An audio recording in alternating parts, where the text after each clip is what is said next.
Hello everyone, welcome back to my channel. I'm Grae Wilder. I am an undergraduate at UC Berkeley studying animal health and behavior. I'm currently studying abroad in Nepal right now, studying human-wildlife coexistence strategies and doing my independent research projects. So within this video, I'm going to talk about all the tips and tricks that I use to get undergraduate research opportunities, and spoiler alert, none of them were through the main pathways that they kind of shove you through. I obviously going to University of California, Berkeley. It's a research institution. They have a lot of opportunities out there, but they're highly competitive, at least through the main routes. And so I kind of took a back route, I guess, through opportunities to finding research. I kind of did it kind of a sneaky way, like through the back door in a way, because if you go to UC Berkeley, you know that the main way to get research as an undergrad is to apply through this program called URAP, which is like Undergraduate Research Apprenticeship Program, I think it's called.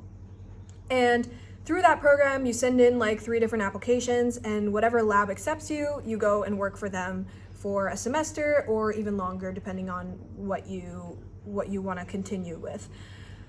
I know that there's a lot of universities who offer similar things, but in my opinion, those opportunities are highly sought after, competitive, and sometimes labs don't even accept people from those applications. Like, you might have the best application in the world, be highly overqualified for the position, and they still won't accept you, and you think like, oh, what am I doing wrong? Like, what did I do? I mean, I literally experienced that. I applied to URAP with an amazing application, in my opinion, and I did not get accepted. And later on, I got a job in the same lab, and I realized they told me they didn't even accept anyone that year. They didn't even look at the applications that year. And yes, that's really frustrating, but it's good to know that some of the main avenues of getting research within an undergraduate education are not the best to put all your eggs in, you know, like kind of separate those opportunities and those efforts into other things that you can do. So in my freshman year, I didn't really do a ton of research. I was doing different job opportunities instead. I worked at a zoo, and then I worked at a vet clinic. Going into my sophomore year, I then started to really revamp my research efforts. So what I mean by that is I was involved in an on-campus lab and faculty research. So I was involved in the California Wolf Project, which is under the Middleton and Brashears lab at UC Berkeley. And I was working for them as a research apprentice, like 8 hours a week, I think. Not too bad. Same amount of commitment as a URAP position would, but I got that opportunity through not the general URAP application, but through my efforts getting into the wildlife sphere at Berkeley and getting into seminars. So to sum this up, I would say the easiest way to do research as an undergrad is to make connections with professors. And I know, guys, don't click off, please.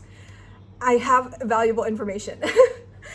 I know that everyone says this, like, oh, get in touch with your professors, talk to them, blah, blah, blah, blah. This is like not niche advice at all. But I think the way you go about it needs to have a process to it. So for me, I had, at that point in my college life, had not taken a lot of courses that were outside of general education yet. I didn't take upper division courses yet. I wasn't taking classes with professors that I would normally network with. So instead, I would find their lab meetings. I'd find their seminar speeches. I'd find like departmental events, and I'd go to them and I'd talk to certain people And even if we have like a 2-minute conversation, I say like, oh, can I have your email? Like, I'd love to like talk to you about this, like, you know, and make sure not to take too much of their time and like be too pushy at like in real life and at an event. Like maybe they have other things that they could be doing. So I just say like, oh, I don't want to take too much of your time, but one question. They answer the question, and then I say, oh, I'd like to talk to you more about this, but I know like I don't want to take more of your time. Like, can I have your email? And like I'll email you later on. And so when I do that, next thing I do, I go home, I send a thank you and a request to like meet up with them in some kind of meeting. And so I've done this with like probably like 8 people so far, and every single connection that I made through this route has stayed with me. Like I still contact them. I still, you know, I got research positions from them. I got job opportunities from them. I got research help from them. You know, like every single person that I've reached out to in this way has become a lasting connection for me. And I think it cannot be emphasized enough how valuable these people are. And it doesn't have to be just professors too. I said professors before, but these people for me, I know like 2 professors, but the rest of them are usually postdocs or graduate students currently. And they have a lot more time on their hands usually, and they are very, very willing to help and very undervalued, I would say, because of this like narrative that you have to talk to professors. Always talk to your professors. They're busy, like crazy busy. And never, when you do like contact people through email and reach out in that way, never take it personal if they do not respond. Keep pushing them out there. I don't know how many people I reached out to, and I have 8 connections, you know, like I probably sent like probably over 40 emails to random people that I saw, either like a speech that they did, a seminar that they did, something about their research. I read a research paper of theirs. I saw a presentation about their research. I met them in the hallway. I met them at a lab meeting or a seminar, like all these different people. I got like very few responses percentage wise, but the responses I did get created very lasting connections, and I was able to continue to churn those out because I did not take it personal if they didn't respond. And some of them respond like months later. They're just genuinely that busy and completely want to help, but they're just like too busy with their schedule, and that is completely fine.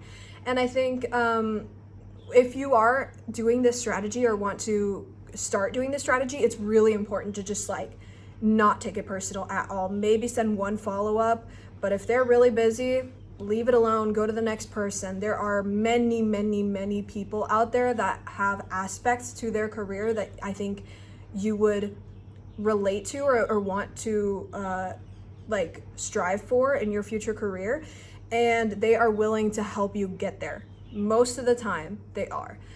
So for me, I know a lot of graduate students and postdocs. I have 2 professors that all of them were made through connections through this process of emailing people like that. And separately from that, I attend events, like not necessarily separate from that actually, because again, like I meet these people through events, and that's how I get their contact info to like set up a meeting and just talk to them more about their careers. But every single time I go to an event, I'm learning more and gaining more connections. And you really sometimes have to hunt for these events because they're not easy to find as an undergraduate. Maybe you're the only undergraduate in a room.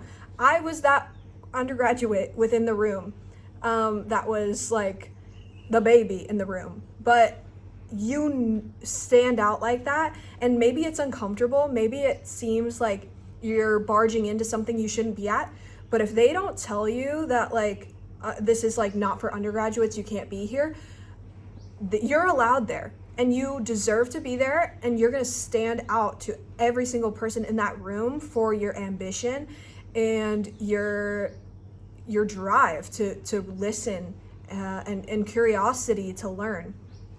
You're going to stand out. And those are the kind of people they want to hire for research positions, for job positions, paid positions too.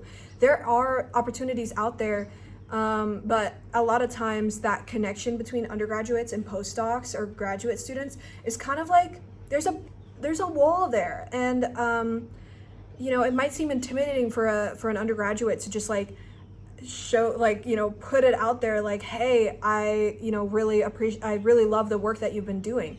But don't think about networking or connection making as like, oh, it seems insincere, like I'm just reaching out to them so that I can get something back. Because think about it, if you were on the other side, you worked your entire life to get your PhD, to get your graduate education off the ground. You've done research that you're completely like, your heart and soul went into this research. And then someone comes up to you and asks you about your life. Like, yes, you're going to want to talk about yourself. Yes, you're going to want to like talk to them about research. And more likely than not, most people really want to help other people get to where they are because they love where they are. They are proud of where they ended up in life, and they want to help facilitate other people to get there. I mean, literally the last video I made was a video on how to get a full ride to like, get yourself from high school into university on a full ride. And that is something that I did, and I'm proud of being here, and I love the fact that I can live this life right now. And I would love to talk to anybody about like how I got there, how they can get there too. That is, something that's super exciting for people. So don't think about it like, oh, I'm just trying to get an opportunity from you. Think about it like, I want to genuinely get to know this person and know like how they got to where they are in their career right now. Yes, it's helping me. Yes, there's probably going to be like an opportunity that's presented from this interaction, but this interaction is not just solely like contractual or trade based. It's like I get to know, like I get to make a connection with someone in a career that I really admire. Like, this is a lasting connection that I appreciate this person for doing this for me. So again, don't think about it like a trade or a contractual interaction, because that makes it more intimidating on your part, and makes it a lot more scary and, intimidating. So again, think about it as if you are that person that you're approaching. Like, I would love to be able to talk about my research with someone younger than me that's interested and like they genuinely value the work that I've been pouring my soul into this entire time. Yes, I want to talk to you about it.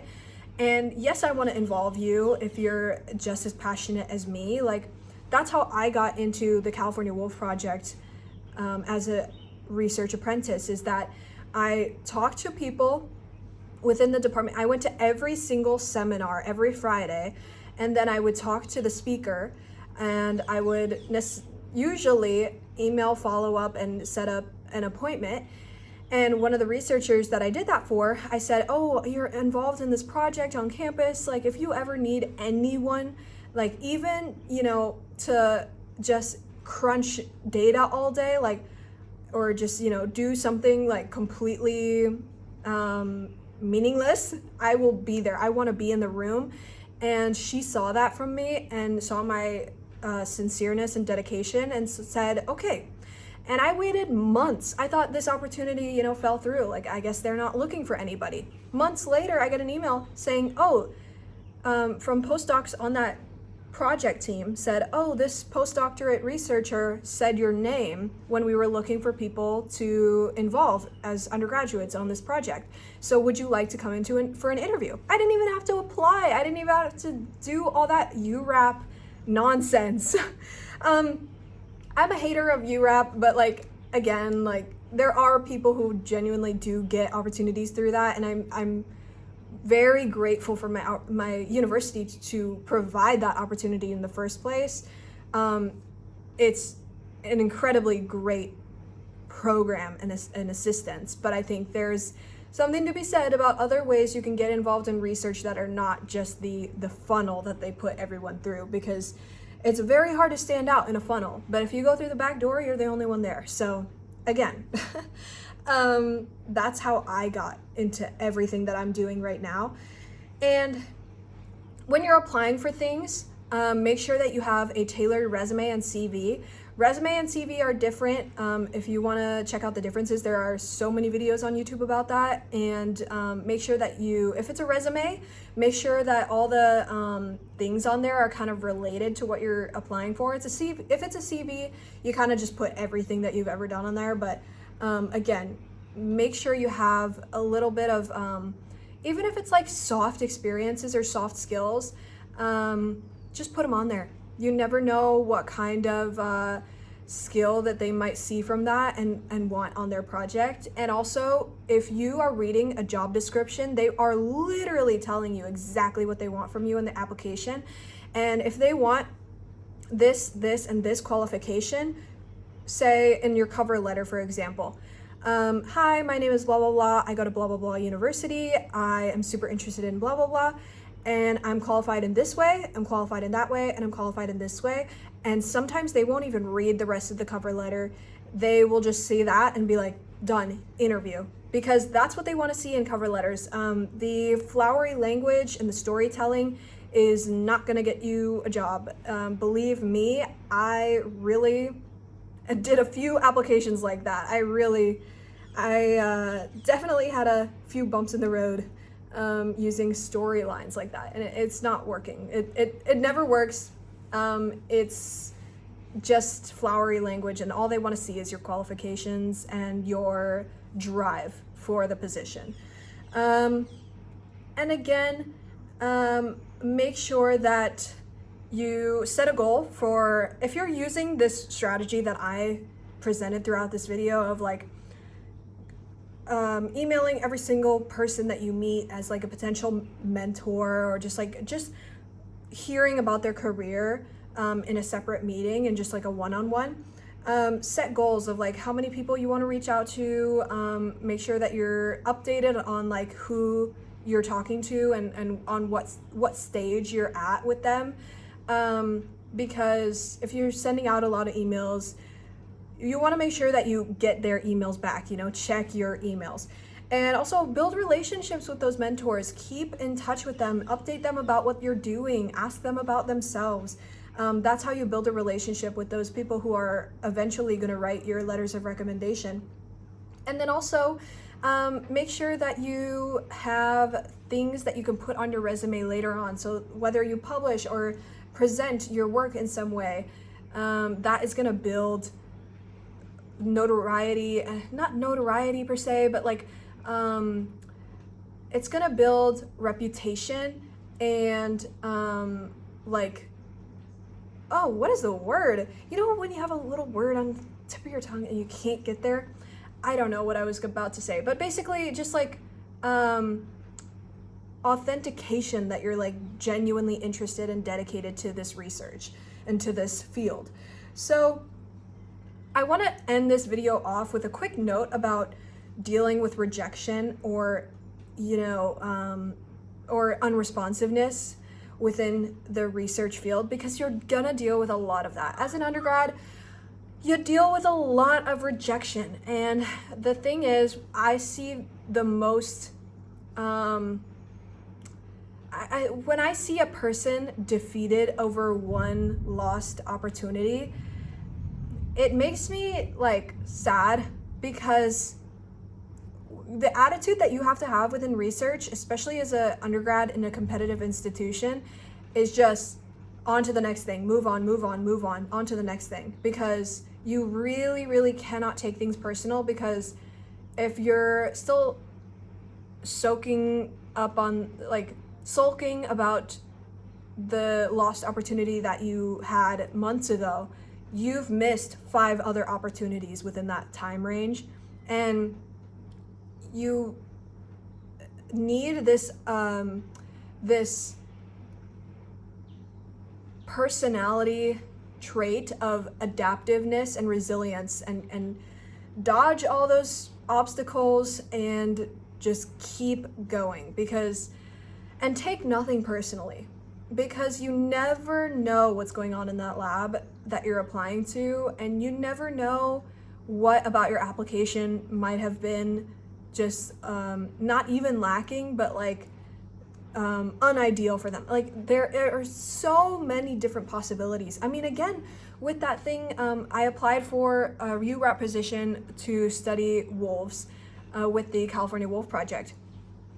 I got a rejection letter from them and I was super disappointed. I was like, dang, well, on to the next thing. And then months later, I got hired as a undergraduate apprentice. And it's just like, that opportunity that I was upset about and disappointed by, that I lost, was not even an opportunity in the first place. Little did I know they didn't hire anybody that round. So it is worth it to just like keep going and keep running with the obstacles and just keep applying. Don't lose your focus or don't lose your stamina in your fight just because of a few missed or rejected applications, even a bunch of rejected applications, even hundreds of emails gone like unresponded to. Keep going.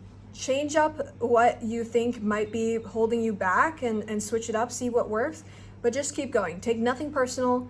This is part of the journey to science and a career in general. And once you get those first few opportunities, then those are stepping stones to the future.